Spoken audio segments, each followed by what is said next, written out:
Scene 3 weeks later. A corner of Fifth Avenue in the 50s on a fine, Sunday morning. A general atmosphere of clean, well-tidied, wide street, a flood of mellow, tempered sunshine, genteel breezes. In the rear, the show windows of two shops, a jewelry establishment on the corner, a furrier's next to it. Here the adornments of extreme wealth are tantalizingly displayed. The jeweler's window is gaudy with glittering diamonds, emeralds, rubies, pearls, etc., fashioned in ornate tiaras, crowns, necklaces, collars, etc. From each piece hangs an enormous tag from which a dollar sign and numerals in intermittent electric lights wink out the incredible prices. The same in the furrier's. Rich furs of all varieties hang there bathed in a downpour of artificial light. The general effect is of a background of magnificence cheapened and made grotesque by commercialism, a background in tawdry disharmony with the clear light and sunshine on the street itself. Up the side street Yank and Long come swaggering. Long is dressed in shore clothes, wears a black Windsor tie, cloth cap. Yank is in his dirty dungarees. A fireman's cap with black peak is cocked defiantly on the side of his head. He has not shaved for days, and around his fierce, resentful eyes, as around those of Long to a lesser degree, the black smudge of coal dust still sticks like makeup. They hesitate and stand together at the corner, swaggering, looking about them with a forced, defiant contempt. Long, indicating it all with an oratorical gesture. Well, 'ere we are. Fifth Avenue. This air's their bleedin' private lane, as you might say. Bitterly. We're trespassers 'ere. Proletarians keep orf the grass. Yank, dully. I don't see no grass, ya boob. Staring at the sidewalk. Clean, ain't it? Ya could eat a fried egg off'n it. The White Wings got some job sweepin' dis up. Looking up and down the avenue, surlily. Where's all de white-collar stiffs you said was here, and de scoits, her kind? Long, in church, blarst em. Arskin Jesus to give em more money. Yank, choich, huh? I used ter go to choich onct, sure, when I was a kid. Me old man and woman, dey made me. Dey never went demselves, dough. Always got too big a head on Sunday mornin', dat was dem. With a grin. Dey was scrappers for fare, bought of dem. On Saturday nights when dey bought got a skinful dey could put up about oughter been staged at de garden. When dey got trough dere wasn't a chair or table wid a leg under it. Or else dey bought jumped on me for some pen. Dat was where I loined to take punishment. With a grin and a swagger. I'm a chip off'n de old block, get me? Long, did your old man follow the sea? Yank, nah. Worked along shore. I runned away when me old lady croaked wit de tremens. I helped it truckin' and in de market. Den I shipped in de stokehole. Sure. Dat belongs. De rest was nothin'. Looking around him. I ain't never seen dis before. The Brooklyn waterfront, dat was where I was dragged up. Taking a deep breath. Dis ain't so bad at dat, huh?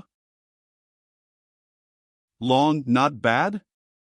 Well, we pays for it with our bloody sweat, if yer wants to know. Yank, with sudden angry disgust. Ah, hell. I don't see noon, see like her. All dis gives me a pain. It don't belong. Say, ain't dere a backroom around dis dump? Let's go shoot a ball. All dis is too clean and quiet and dull up, get me? It gives me a pain. Long, wait and you'll bloody well see. Yank, I don't wait for noon. I keep on de move. Say, what you drag me up here for, anyway? Tryin' to kid me, ya simp, ya? Long, yer wants to get back at her, don't yer? That's what yer been saying every bloomin' hour since she insulted yer. Yank, vehemently. Sure ting I do.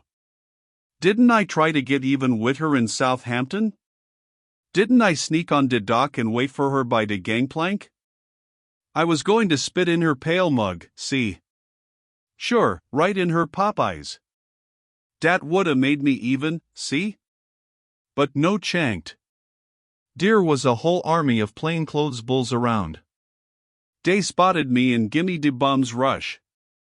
I never seen her. But I'll get square with her yet, you watch. Furiously. De lousy tart. She thinks she can get away wit water, but not wit me. I'll fix her. I'll think of a way. Long, as disgusted as he dares to be.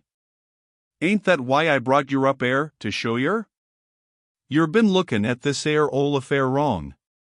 Yer been actin' and talkin' as if it was all a bleedin' personal matter between yer and that bloody cow. I wants to convince yer she was ony a representative of her clars. I wants to awaken your bloody clars consciousness. Then you'll see it's her clars yer got to fight, not her alone. There's a whole mob of 'em like her, God blind 'em.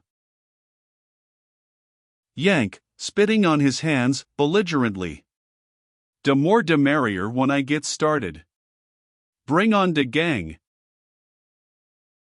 Long, you'll see M and Arfa Mo, when that church lets out. He turns and sees the window display in the two stores for the first time. Blimey. Look at that, will yer?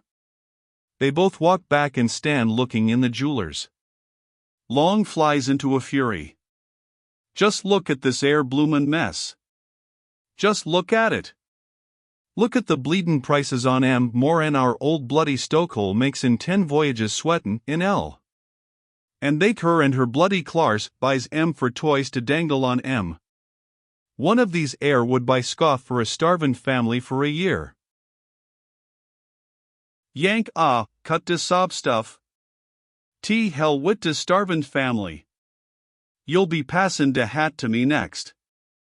With naive admiration. Say, dem tings is pretty, huh? Bet you they'd hawk for a piece of change all right. Then turning away, bored. But, hell, what good are they?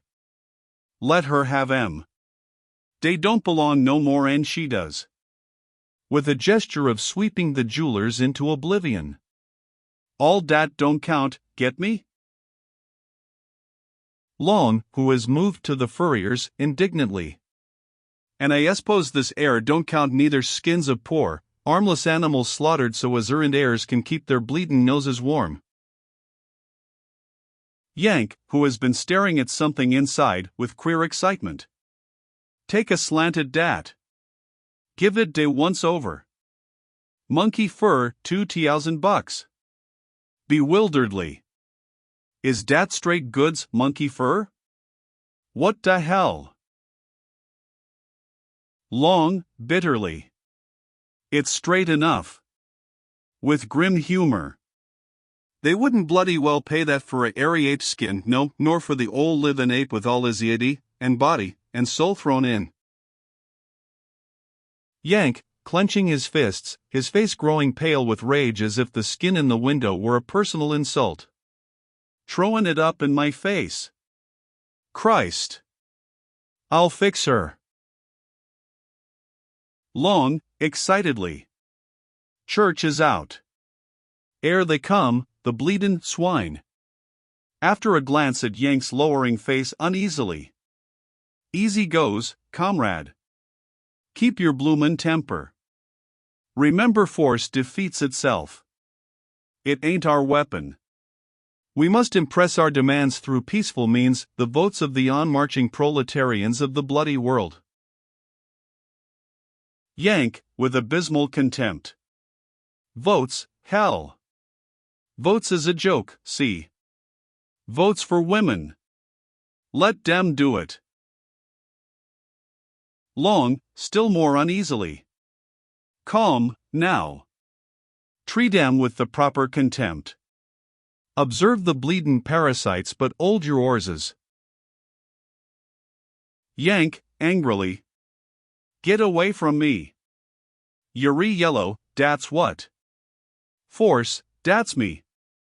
De punch, dat's me every time, see. The crowd from church enter from the right, sauntering slowly and affectedly, their heads held stiffly up, looking neither to right nor left, talking in toneless, simpering voices. The women are rouged, calcimined, dyed, overdressed to the nth degree. The men are in Prince Alberts, high hats, spats, canes, etc. A procession of gaudy marionettes, yet with something of the relentless horror of Frankenstein's in their detached, mechanical unawareness. Voices: Dear Dr. Caiaphas. He is so sincere. What was the sermon? I dozed off. About the radicals, my dear, and the false doctrines that are being preached. We must organize 100% American Bazaar. And let everyone contribute 1/100th% of their income tax. What an original idea! We can devote the proceeds to rehabilitating the veil of the temple. But that has been done so many times. Yank, glaring from one to the other of them with an insulting snort of scorn. Ha! Ha! Without seeming to see him, they make wide detours to avoid the spot where he stands in the middle of the sidewalk. Long, frightenedly. Keep your bloomin' mouth shut, I tells yer. Yank, viciously. Gwan. Tell it to Sweeney. He swaggers away and deliberately lurches into a top-hatted gentleman, then glares at him pugnaciously. Say, who d'ya tink you're bumpin'? Tink ya on de oath? Gentleman, coldly and affectedly. I beg your pardon. He has not looked at Yank and passes on without a glance, leaving him bewildered. Long, rushing up and grabbing Yank's arm. Air. Come away. This wasn't what I meant. You'll lave the bloody coppers down on us. Yank, savagely giving him a push that sends him sprawling. Gwan. Long picks himself up, hysterically. I'll pop orf then. This ain't what I meant. And whatever appends, yer can't blame me. He slinks off left. Yank t-hell wit use. He approaches a lady with a vicious grin and a smirking wink. Hello, kiddo. How's every little ting? Got any ting on for tonight? I know an old boiler down to de docks we can crawl into. The lady stalks by without a look, without a change of pace. Yank turns to others insultingly. Holy smokes, what a mug! Go hide yourself before de horses shy at ya. Gee, pipe de hiney on dat one. Say, you look like de stoin of a ferry boat. Paint and powder. All dolled up to kill. You look like stiffs laid out for de boneyard. Ah, G1, de lot of yous. You give me de eye ache. You don't belong, get me. Look at me, why don't yous dare? I belong, dat's me. Pointing to a skyscraper across the street which is in process of construction with bravado. See dat building goin' up dear? See de steel work? Steel, dat's me. Yous guys live on it and tink you're somep'n. But I'm I in it, see. I'm de hoistin' engine dat makes it go up. I'm at de inside and bottom of it. Sure. I'm steel and steam and smoke and the rest of it. It moves speed 25 stories up and me at the top and bottom movin'. Yous simps don't move. Yuri ani dolls I winds up to see 'em spin. Yuri de garbage, get me de leavin's, de ashes we dump over de side. Now, what ya gotta say? But as they seem neither to see nor hear him, he flies into a fury. Bums. Pigs. Tarts. Bitches! He turns in a rage on the men, bumping viciously into them but not jarring them the least bit. Rather, it is he who recoils after each collision. He keeps growling. Get off de oith. Gwan, ya bum. Look where you're goin', can't ya? Get outta here. Fight, why don't ya? Put up your mitts. Don't be a dog. Fight or I'll knock you dead. But, without seeming to see him, they all answer with mechanical affected politeness, I beg your pardon. Then at a cry from one of the women, they all scurry to the furrier's window. The woman, ecstatically, with a gasp of delight. Monkey fur. The whole crowd of men and women chorus after her in the same tone of affected delight. Monkey fur. Yank, with a jerk of his head back on his shoulders, as if he had received a punch full in the face, raging. I see ya, all in white. I see ya, ya white-faced tart, ya. Hairy Ape, huh? I'll Hairy Ape ya. He bends down and grips at the street curbing as if to pluck it out and hurl it. Foiled in this, snarling with passion, he leaps to the lamppost on the corner and tries to pull it up for a club. Just at that moment a bus is heard rumbling up. A fat, high-hatted, spatted gentleman runs out from the side street. He calls out plaintively, "Bus! Bus! Stop there," and runs full tilt into the bending, straining Yank, who is bowled off his balance. Yank, seeing a fight, with a roar of joy as he springs to his feet. At last! Bus, huh? I'll bust ya! He lets drive a terrific swing, his fist landing full on the fat gentleman's face. But the gentleman stands unmoved as if nothing had happened. Gentlemen, I beg your pardon. Then irritably. You have made me lose my bus. He claps his hands and begins to scream, "Officer! Officer!" Many police whistles shrill out on the instant and a whole platoon of policemen rush in on Yank from all sides. He tries to fight but is clubbed to the pavement and fallen upon. The crowd at the window have not moved or noticed this disturbance. The clanging gong of the patrol wagon approaches with a clamoring din. Curtain.